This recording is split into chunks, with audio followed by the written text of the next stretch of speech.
welcome to our Bible Ponder for this week. We're going to continue our sort of mini series looking at the idea of doing things like word studies, things that are helpful to get us back into the mind of the writers of the ancient documents that have been collected into what we call the Bible.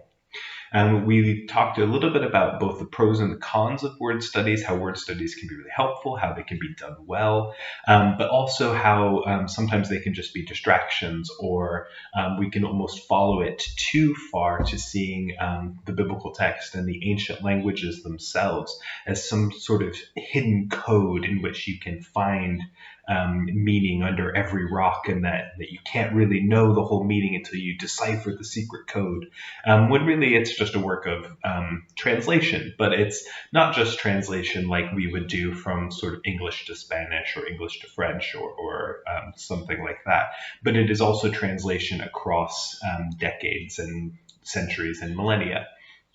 So we're not just translating words, we're also translating cultures and translating history. And so it is slightly more complicated than just translating English to Spanish, but it is also, although even translating English to Spanish, you're still dealing with cultures in some ways, because language and culture are tied in together a lot of ways.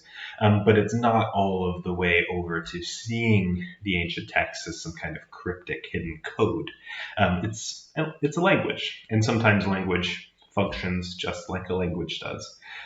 In the book of James, for example, James is talking about how you need to tame your tongue and you need to watch what you say, because the tongue and the things that you say are can be very incendiary. The word for tongue means tongue. It's the thing in your mouth. It talks about how the tongue, how if an unreined tongue is like the bit in a horse's mouth.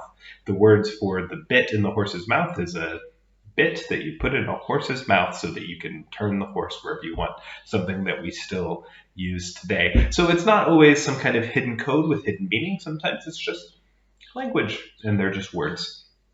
But sometimes there are words in different languages that might not be captured by a perfect English cognate word. And I use the example that we understand that really well living in Scotland, that using Scots or Doric, there are words that you use when speaking in those languages that just aren't quite captured quite perfectly by one sort of matching English word. It's not always a one-for-one equivalency. Sometimes there's a word in one language that has a bit of a meaning and a flavor that isn't quite captured perfectly in another language. And so that led us to last week, where we talked about the Hebrew word chesed, which is often translated in something like the King James Bible, is older, as mercy. But that our modern ideas of mercy don't really get at what that word chesed sort of means. And it can kind of mean loving kindness as one word, which is sort of an invented word, again, because there's not one word that captures it, but it's also faithfulness and sort of a zeal in it. And it's got a lot of different sort of English ideas wrapped up into this one word, which makes it quite an interesting word to unpack. So I wanted to use that and kind of springboard into the New Testament to see how this works with quite a big idea, and how sometimes our understanding of language can have a pretty big impact on our wider theology, our wider sense of how God is moving in the world and how Christianity as a religion sort of functions. And so one of the ways that happens is in our rediscovery and reinterpretation of ancient texts. As we learn more about ancient cultures, we're constantly, or at least pretty regularly in the last couple centuries, discovering new things archaeologically about ancient cultures. We're maybe discovering occasionally some new texts here or there, not super frequently, but with something like the Dead Sea Scrolls discovery, we learn a whole lot in a pretty short space of time about ancient cultures that we didn't know before. We can study the ancient languages better than we could before. It's easier to access ancient documents, and you can see scans of them digitally. You can get a hold of better translations than we've had before. So it's really quite a new and exciting world of understanding antiquity, and especially understanding the world that the New Testament is birthed out of. And so one of the shifts that has kind of begun happening is in the way that we understand Paul and Paul's letters. For a long time, it's been pretty set in stone, at least since the Protestant Reformation, how we kind of understand Paul. And the basic idea of understanding the main sort of thrust of his theology, especially as presented in something like the book of Romans, is that Paul sees Jesus and Christianity as coming to do away with a legalistic and works-based Judaism. Right. So this might sound really familiar to you, and when you hear me kind of talk about why this is maybe wrong, that might sound kind of confusing. But it's this idea that Judaism is a religion that's based on earning God's favor by following the laws perfectly. So by tithing a certain amount, or by following festivals, by the ritual cleansing, circumcision, dietary laws, all of those things. That only when you do all of those things are you then saved by God under the old covenant, and that Jesus has come to do away with all of that and make a new religion where you don't have to do any of those works to earn God's salvation. Now, there's a few kind of problems with that as we unpack and as we learn more about ancient antiquity, and actually as we study Paul, is that is maybe a helpful way to understand maybe kind of 16th century Catholicism. and it's a pretty good understanding of how Luther saw the Catholic Church as a legalistic, works-based faith through which people were having to do certain things in order to earn God's salvation. And so you can kind of trace how Luther and then the other reformers kind of took that mindset and put it back onto their understanding of Paul's letters without a really fully robust view of ancient Judaism, especially not first century Judaism, and especially locating Paul within that world. And so what you actually have then within that sort of what we've come to sort of feel is almost a traditionally Christian way of reading Paul is actually a kind of interpolated Luther's view of Catholicism, and it was really helpful for him to see what Paul was seeing in Judaism as what he was seeing in the Catholic Church. That was really helpful for him and helpful for how he was going to try and reform the church. But what you end up with is a sort of misunderstanding of Paul. And so there has been a push in scholarship in the last 100 years or so to kind of re-look at Paul on his own terms. And rather than going in already with the mindset that what Paul is writing against is a legalistic Judaism, and he's trying to free us from a legalistic Judaism in Christ. And just sort of open it back up again. Let's read it again for the first time and see kind of what pops out to us. And there's a couple of things that come out of it, and one of which specifically relates to this idea of a kind of word study that we'll maybe get to next week. But I want to set us up for that conversation here. So there's a couple of places to begin with what has sometimes been called a new perspective on Paul. And it's basically just saying, let's look at Paul on Paul's own terms. Let's remember he is a Jew living in the first century who is converted by miraculous vision to see Jesus as the Messiah, and that he starts to reinvent a lot of how he sees his own religion, and that he is not trying to break away from Judaism, but is seeing Christ and this sort of new way forward as a continuation of the religion that he's been brought up in, but that Jesus himself was a reformer of Judaism. So the first place that starts is an interpretation of a phrase that Paul uses, which translates essentially as works of the law. And that phrase is not really a difficult translation. That's not the main word study bit that I want to get to. Again, we'll probably get to that next week. But it is a phrase that we have often come to see as a sort of works-based righteousness, again, that legalistic way. And so that we see that when Paul talks about in the old way, it was works of the law, and in the new way, it's maybe just faith in Christ, which is part of the thing we'll get to, or it's faith or it's works, and that we see them as sort of diametrically opposed things. What scholars are coming to understand is that what Paul is maybe talking about is not necessarily that there is some kind of legalistic faith that's trying to earn God's favor versus a non-legalistic faith, but that works of the law is maybe more specific than that, and specifically about customs under the Torah, because that's what the law is when Paul talks about it most of the time. He's not talking about law in just a sort of general legal sense, the laws of a country. He is specifically talking about the Torah, the Jewish understanding of what the law would be. And so works of the law is probably better understood as just those customs that they were doing as they were taught in the Torah. And so when he's sort of talking about it, he's not talking about how in the old way they had to do all of these things in order to earn God's favor. And Paul's argumentation in Romans goes especially, look at Abraham. Abraham was credited to God as righteous through his own faith, not because he had earned God's salvation through his works of the law, because the law didn't exist yet. So that's not saying that Abraham wasn't legalistic and therefore he's saved or whatever, but just to say that Abraham actually predates the law, and Abraham actually gets the covenant from God without doing all of those customs that come later.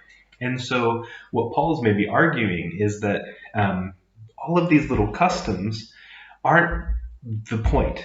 that God's covenant with people, with God's covenant with Israel especially, wasn't necessarily based on the law. The covenant comes before the law, and so it's not the doing of the customs that earns God's favor, but that you already have God's favor as part of the covenant, but that God has now fulfilled his covenant in Christ, and so now we have a new covenant, and then the argument goes from there. And so what this would argue is that seeing the Judaism of Paul's time as potentially just a legalistic, you have to earn God's salvation, isn't quite the way. I think they definitely had an emphasis on those rituals and those works of the law over and above the heart of what God is wanting. But what Paul is saying is Israel already is in covenant with God. They don't need to earn that salvation. Those works of the law become a way of kind of staying faithful to that covenant, but they're not what earns God's salvation. And so the first sort of turn when we understand Paul on his own terms in sort of his ancient context is to turn away from just the binary of seeing Judaism as legalistic and Christianity as not. And so that's kind of the main thrust. And it's more nuanced than that. And it's more about customs, because what Paul is also dealing with is new converts to Christianity from the Greek world and the Roman world, who were being forced by some people to try and become immersed in these works of law, these works of Torah, in order to earn their place. And so what Paul is saying is, why are you making these people follow these Jewish customs when that's not the point? That's not the point of the covenant. In fact, even Abraham, who is our forefather, the founder of the nation and all of us, he didn't do any of the works of the law because the law didn't even exist. So why are we making these new Christians do it? So you can see how it's not a big difference there, but it starts to become a big difference, because that leads into the discussion about doing good works. So the other danger with that, before I move on quickly, is that in that sort of Lutheran, specifically dealing with Martin Luther, that led him to a place where he was really demonizing Judaism specifically. He got really fixated on how the Jews killed Jesus and how Judaism was so bad, it was so legalistic, and that's what Paul hates and all of it. And he got so wrapped up in this idea of Judaism versus Christianity as separate ideas that has influenced us a lot, that it led him to really anti-Semitic places. And Luther was quite an anti-Semite. He hated Jews a lot, and a lot of his way of thinking trickles down through the centuries to a Nazi Germany kind of view that takes bits of Christianity and demonizes Judaism. So there's a real danger in that old kind of way of seeing it as a really binary thing. And we have to remember that probably what Luther is doing is probably reading more of his own situation with the Catholic Church onto what Paul is doing. And it's not that Paul is so anti-Jewish in the way that actually Luther maybe was. So where that leads us to then is, if it's not about, if this new faith in Christ is not about whether or not we do good works to earn God's salvation, or we don't have to do any works to earn God's salvation, then we're actually kind of freed from a really difficult sort of mind-bending way of interpreting, where we do this whole, it's not legalistic righteousness, we don't have to do good works to earn God's favor, so it's fine, so I don't have to do any works, then I've just got salvation. Well, no, you have to do good works because that's part of it. And then you read James in chapter 2, and anyone who sees their brother or sister in need and does nothing is, basically horrible. And so it's like, so we do have to do good works then, otherwise God's mad at us. No. It's not works that earn us salvation. It's grace through faith. And do you see how that leads us into sort of a sort of brain twister of a problem? But if we're not setting up this dichotomy between works-based righteousness and grace through faith, then, and they're not diametrically opposed, then we're freed from a sort of brain twister where good works are part of what we have as our salvation, not because we're earning God's favor. We have God's favor already, but that within God's favor, good works are part of how we are faithful to our side of this new covenant, this covenant that God has made with us through the blood of Christ. We have a part to play in it. And part of that part is being the kind of people who change the world for the better, to have more love and justice and kindness and all of the things that Paul lists in the fruits of the Spirit and all of that sort of thing. So that is really, really a small sliver in a nutshell of how we're going to start to see Paul on Paul's own terms, and how we're going to kind of move away from a very Reformation era interpreting a view of a legalistic Catholic Church that's forcing you to buy your salvation through indulgences, and reading that back onto Paul and his view of Judaism. As we lift that from that sort of prison, we'll see how we actually end up with an interesting place with a word study and a translation. And that translation is actually going to come in a couple of places and centers around a phrase that I'll talk about more next week.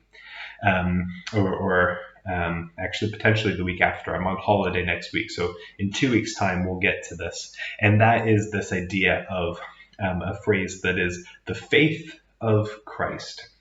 Or is it the faith in Christ? Or is it the faithfulness of Christ? It's 2 words in Greek, and we've just given 3 different possible English translations. And a lot of how we translate that comes out of either this old perspective on Paul, this Lutheran and Reformation, or it's this what's sometimes called the new perspective on Paul.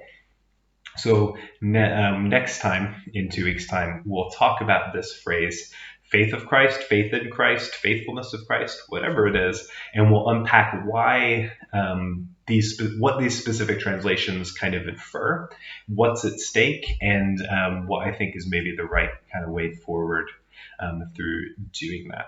So join us for that. I hope this was an interesting sort of setup into looking at that, and that we'll have a really interesting kind of thing to talk about in 2 weeks' time. So thanks for joining us, and I hope you have a good evening.